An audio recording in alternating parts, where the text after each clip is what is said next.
Assalamualaikum warahmatullahi wabarakatuh. Saya Martina Eva Junanti, SPD SD CGP Angkatan 9 Kabupaten Sumbawa, Provinsi Nusa Tenggara Barat. Kali ini saya akan bertugas mewawancarai Ibu Kasek, yaitu Ibu Kepala Sekolah saya sendiri, yaitu Ibu Elizabeth Ratmawilis SPD. Bu, bagaimana kabarnya hari ini? Alhamdulillah baik. Baik. Ibu bersedia ini Bu, saya wawancarai, ada beberapa pertanyaan nih Bu. Bersedia? Bersedia ya? Bersedia insya Allah. Terima kasih ya Bu atas waktunya. Saya sama mengganggu ini sedikit waktunya, nggak apa-apa ya. Silakan Ibu. Ya, langsung aja mungkin ke pertanyaan pertama Bu ya. Iya. Bagaimana biasanya Ibu mengenali situasi yang dapat dianggap sebagai dilema etika atau bujukan moral di sekolah Ibu? Ya, untuk mengenali situasi seperti ini, saya melihat dari ketika adanya pertentangan nilai yang mengakibatkan pengambilan keputusan yang kita ambil itu ada ketidakpastian. Dan biasanya itu bisa saya lihat dari dampaknya pada siswa ataupun pada prinsip-prinsip kebijakan yang telah ditetapkan oleh sekolah. Itu Ibu. Oke Bu. Langsung pertanyaan kedua aja Ibu ya. Ya, silakan. Bisakah Ibu menceritakan bagaimana Ibu biasanya mengambil keputusan ketika dihadapkan pada kasus di mana ada dua kepentingan yang sama-sama mengandung nilai kebajikan? Ya, ketika ada dua kepentingan yang mempunyai nilai kebajikan, di sini kami mengambil keputusan dengan cara mengenali situasinya seperti apa. Dan kemudian di situ saya melakukan pendekatan dengan tim. Tim itu khususnya adalah warga sekolah, guru-guru. Setelah itu kami melakukan mediasi, kemudian diskusi dengan mempertimbangkan prioritas-prioritas program sekolah dan prinsip-prinsip sekolah yang berlaku, yang terutama juga tentang kode etik profesional guru, apakah menyimpang atau tidak itu. Oke, jadi mengadakan pendekatan seperti itu Bu ya. Oke, pertanyaan selanjutnya nih Bu, apakah Ibu memiliki langkah-langkah atau prosedur khusus yang bisa diikuti dalam pengambilan keputusan dilema etika tersebut? Bagaimana sih prosesnya? Ya, pertama saya mencari informasi tentang kepentingan-kepentingan yang mempunyai nilai kebenaran ini. Kemudian saya melakukan menganalisa apakah semuanya itu bisa dilakukan bersama-sama atau kalau tidak kita harus melakukan salah satu kepentingan yang ada di dilema itu, maka kami akan melakukan komunikasi dengan guru yang seperti tadi ya. Setelah kami melakukan komunikasi dengan tim, maka akan melakukan pendekatan dengan stakeholder yang di luar seperti sekolah, komite, orang tua, kemudian pemerintah juga, kebijakan pemerintah. Oke, jadi seperti itu Bu ya. Ya. Oke. Terus nih Bu, apa yang menurut Ibu efektif dalam pengambilan keputusan dalam kasus dilema etika di sekolah? Apakah ada pendekatan tertentu yang bisa berhasil ditemukan seperti itu? Ya,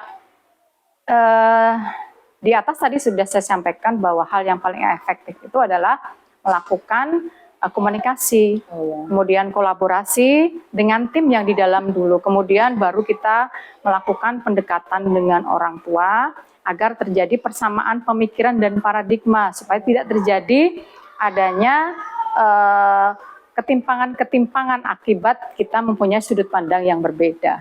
Jadi komunikasi itu sangat penting ya. Betul sekali. Ya, pertanyaan selanjutnya ini Bu, apa yang menjadi tantangan utama dalam pengambilan keputusan ketika Ibu dihadapkan pada dilema etika? Bagaimana Ibu mengatasi tantangan tersebut? Ya, tantangan itu artinya akan timbul ketika terjadi ketidaknyamanan dalam kita harus mengambil satu keputusan. Biasanya di situ ada tekanan-tekanan baik dari pihak di luar sekolah maupun di dalam sekolah sendiri.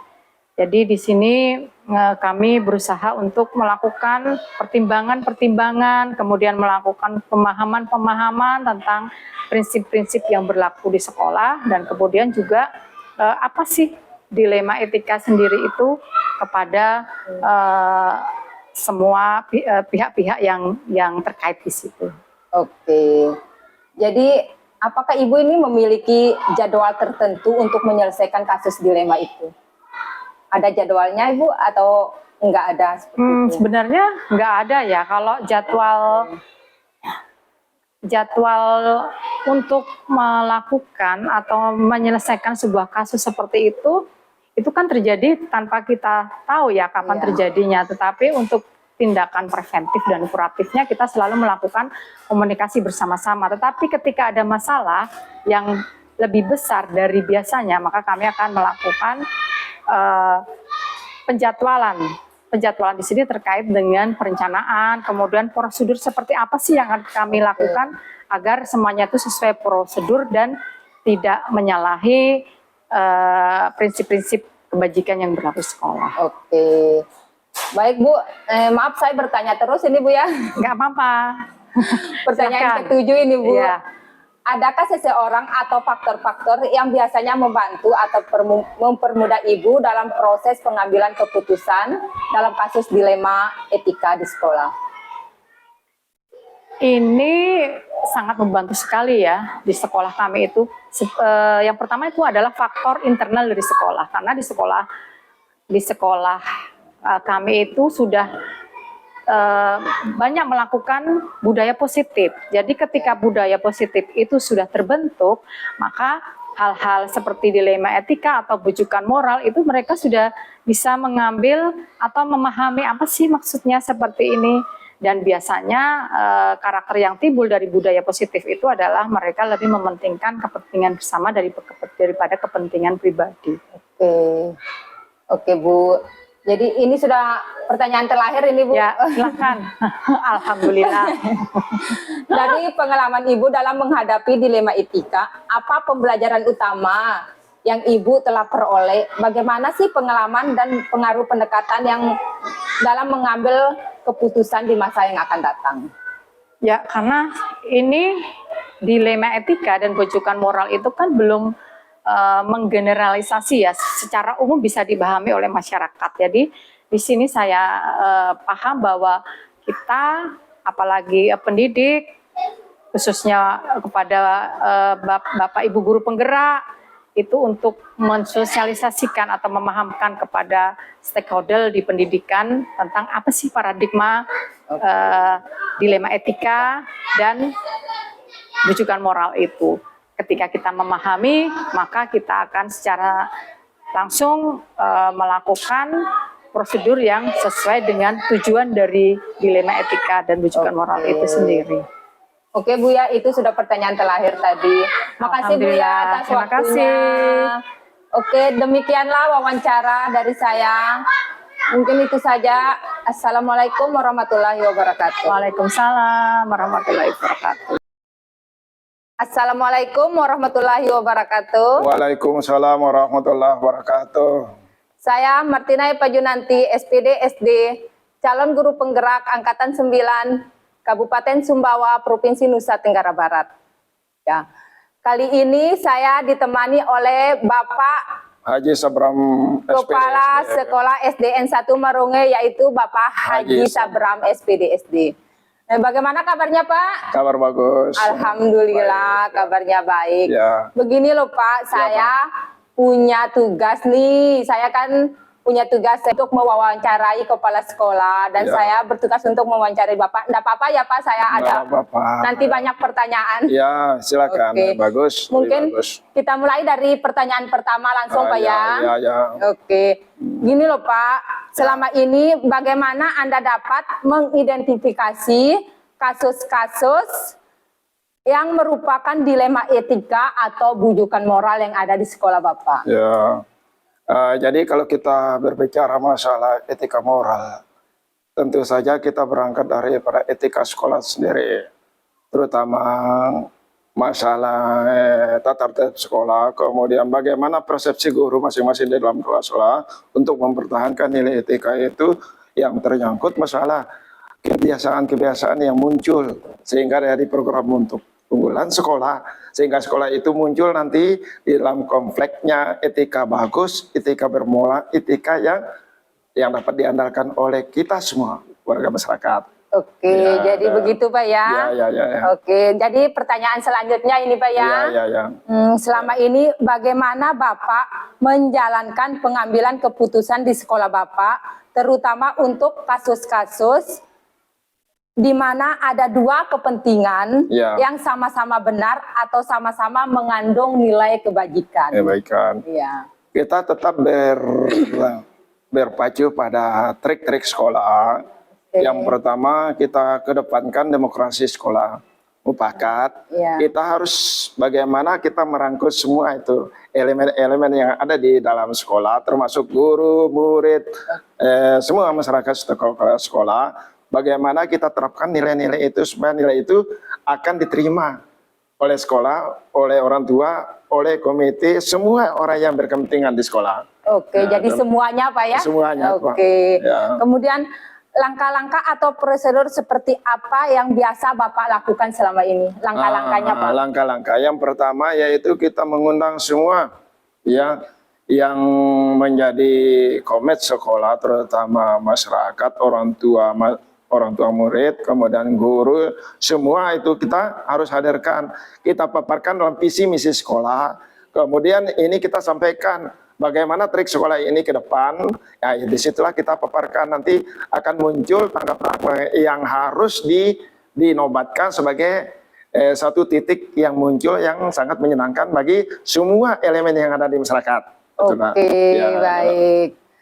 Boleh ini pertanyaan selanjutnya ini Pak? Boleh. Ya. Oke. Hal-hal apa saja yang selama ini Bapak anggap efektif dalam pengambilan keputusan pada kasus-kasus dilema etika? Nilai-nilai kasus yang positif yang pertama adalah bagaimana gerakan murid itu mempedomani apa yang sudah kita tetapkan sehingga dia mempedomani. Contoh sekarang umpamanya guru datang ke sekolah beradaptasi dengan murid, bagaimana kita paparkan senyum, sapa, salam dan lain sebagainya itu sehingga murid itu dapat berkeperan meniru bagaimana etika guru, bagaimana etika semua yang ada di masyarakat di dalam sekolah ini supaya dia dapat meniru, meneladani apa yang menjadi baik, yang positif. Jadi gurunya harus menjadi contoh gitu bagi murid-muridnya. Oke. Itu. Ya. Kemudian ini Pak, hal-hal apa saja yang selama ini merupakan tantangan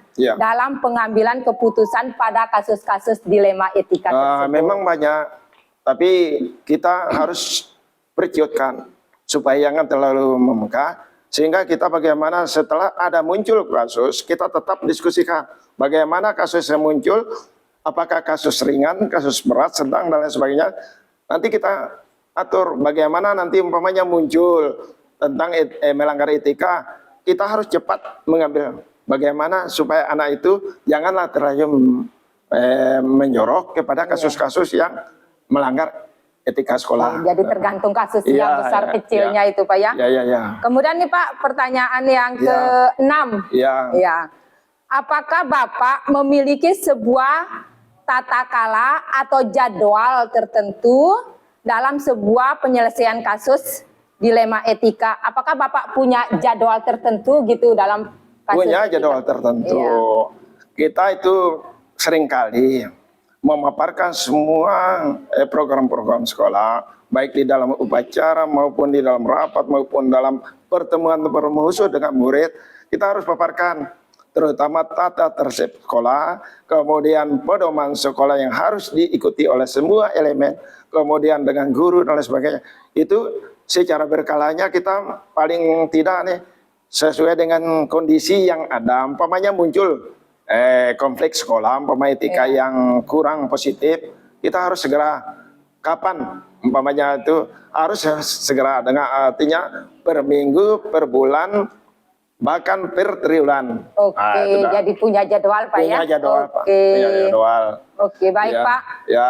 Pertanyaan selanjutnya ini Ya, Pak. silakan. Oke. Adakah seseorang atau faktor-faktor yang selama ini mempermudah atau membantu Bapak dalam pengambilan keputusan dalam kasus-kasus dilema etika tersebut? Ada. Terutama gurunya, Pak. Jadi kita tidak bisa lepas daripada pendidik, tenaga pendidikannya. Umpamanya muncul di dalam kelas berapa umpamanya, kita harus turun ke kelas itu. Bagaimana kasusnya yang muncul, sehingga nanti dengan guru yang ada di situ kita cepat apa kasus sebenarnya, umpamanya ketidakhadiran, cepat kita cari solusi, kunjungan rumah, kemudian kita panggil orang tua, bagaimana kita panggil yang bersangkut, kita cari permasalahan supaya cepat selesai, janganlah berlarut, sehingga ini harus tuntas dengan segera, janganlah sampai muncul berkontinu lama gitu. Iya, jadi ada apa ya? Ada Pak. Iya. Ada. Jadi ini sudah pertanyaan terakhir ini Pak. Iya, Oke, sebentar lagi kita selesai. Iya. Ya, dari semua hal yang telah disampaikan, pembelajaran apa yang dapat Bapak petik dari pengalaman dalam mengambil keputusan dilema etika tersebut? Ya, pelajaran itu semua, yang hampir semua, tetapi yang kita kedepankan adalah etika moral, pendidikan Pancasila istilahnya, atau pendidikan kewarganegaraan Indonesia. Itu sudah digarisbesarkan di situ. Bagaimana indikator-indikator yang muncul, sehingga indikator itulah yang kita berikan, suntikan kepada siswa, terutama pemahaman, keterampilan, sikap. Di situ kita paparkan, tidak lain, Bu. Jadi etika yang ada di dalam pembelajaran itu kita padukan dengan situasi yang ada di lingkungan kita ini. Bagaimana situasi adaptasi masyarakat, adaptasi lingkungan, adaptasi itulah yang kita terapkan. Ya, sehingga itu dapat diterima oleh semua siswa gitu. Ya, baik Pak. Ya. Itu mungkin itu saja Pak. Pertanyaan dari saya. Iya. Maaf ya Pak sudah mengganggu waktunya. Ya, enggak apa-apa. Ini yang bagus ini. Bagus sekali ini program ini. Kenapa? Kita cari masukan yang dari luar, terutama teman-teman sejawat kita, kemudian sekolah yang ada di gugus, sekolah ada yang dalam binaan ini, Pak. Ini masukan luar biasa, Bapak. Semua guru itu harus terapkan seperti ini. Saya sangat salut. Motivasi semua itu guru adalah input kepada guru. Nanti pengalaman inilah kita sampaikan kepada teman-teman guru yang ada. Demikianlah wawancara saya bersama Bapak Haji Sabram SPD SD. Lebih kurangnya saya mohon maaf. Wabillahi taufiq wal hidayah. Wassalamualaikum warahmatullahi wabarakatuh. Nah, kepala sekolah juga menyampaikan permohon maaf. Tidak ada yang istilahnya mengganggu. Ini merupakan suatu program yang harus kita terima dengan bagus, dengan baik, dengan positif. Ini saya undang semua untuk bagaimana kita membuka peluang untuk bagaimana sekolah-sekolah yang ada di sini di gugus 1 Merungi ini supaya dia bisa muncul calon-calon yang betul-betul mengayomi pendidikan ini ke depannya. Sehingga guru semua bisa bergerak, penggerak dan lain sebagainya. Jangan jadi guru pendiam. Terima kasih, Bu. Iya, Pak. Terima kasih, Bu. Ya. Terima kasih.